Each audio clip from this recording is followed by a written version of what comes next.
നമസ്തേ പ്രിയമുള്ള പ്രേക്ഷകരെ, നാം ഇവിടെ ചർച്ച ചെയ്യുന്നു ശ്രീ മേൽപ്പത്തൂർ നാരായണ ഭട്ടപാദനാൽ വിരചിതമായ നാരായണീയത്തിലെ ധ്രുവചരിതമെന്ന 17ാമത്തെ ദശകത്തിലെ 7ാമത്തെ ശ്ലോകം. പ്രിയമുള്ള പ്രേക്ഷകർ ശ്ലോകം ശ്രദ്ധിക്കുക. ത്വദ്ദർശന പ്രമദഭാര തരംഗിതം തം ദൃഗ്ഭ്യാം നിമഗ്നമിവ രൂപരസായനേ തേ തുഷ്ടൂഷമാണമവഗമ്യ കപോലദേശേ സംസ്പൃഷ്ടവാനസി ദരേണ തഥാദരേണ.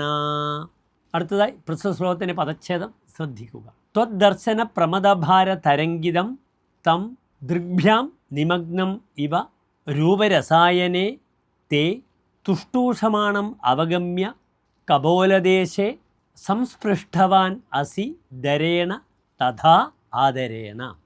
അടുത്തതായി ഇതിൻ്റെ അന്വയം ശ്രദ്ധിക്കുക.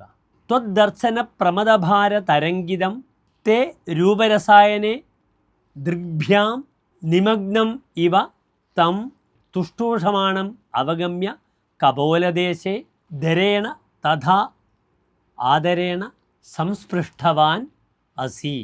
അടുത്തതായി പ്രസ്തുതത്തിന് സാരാംശം ശ്രദ്ധിക്കുക. തൻ്റെ വാഹനമായ ഗരുഡൻ്റെ പുറത്തു കയറി മധുകാനനത്തിൽ ധ്രുവദൻ്റെ മുന്നിൽ പ്രത്യക്ഷപ്പെട്ട ഭഗവാനെ കണ്ട് വിസ്മയിച്ചു പോകുന്നു ധ്രുവൻ. ഭഗവാന്റെ രൂപം കണ്ട് സംഭ്രമവും അത്ഭുതവും കലർന്ന ധ്രുവദൻ്റെ ആ ഭക്തി യഥാർത്ഥമാണ് എന്ന് തിരിച്ചറിയുന്ന ഭഗവാൻ വളരെ ആദരവോടുകൂടി തൻ്റെ പാഞ്ചജന്യത്താൽ ധ്രുവൻ്റെ കവിളിൽ സ്പർശിച്ചു. നമസ്തേ.